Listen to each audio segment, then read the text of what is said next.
La masturbation féminine est quelque chose d'essentiel dans la vie sexuelle d'une femme. Il faut savoir que toutes les femmes naissent anorgasmiques, c'est un invariant biologique. Nous sommes des mammifères et à partir de là, nous sommes programmés, certes pour avoir des rapports, mais uniquement pour faire des petits, pas forcément pour avoir du plaisir et surtout pas pour avoir un orgasme.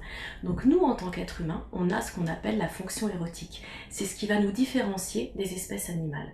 Mais pour avoir cette fonction érotique et pour pouvoir atteindre l'orgasme, comme la femme naît avec un comportement inné qui est l'anorgasmie, elles doivent se masturber.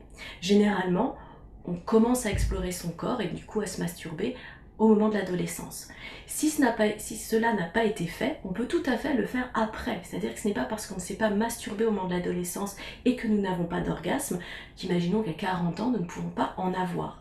À partir du moment où la masturbation est là et où on atteint un orgasme en se connaissant soi, on peut à ce moment-là avoir avec son partenaire une sexualité beaucoup plus épanouie parce qu'on va pouvoir le guider et lui faire voir ce qui nous procure du plaisir et notamment l'orgasme.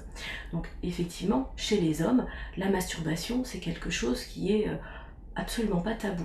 Chose qui l'est un petit peu plus chez les femmes, même si ça commence à bouger maintenant, notamment grâce aux sextoys, tant mieux.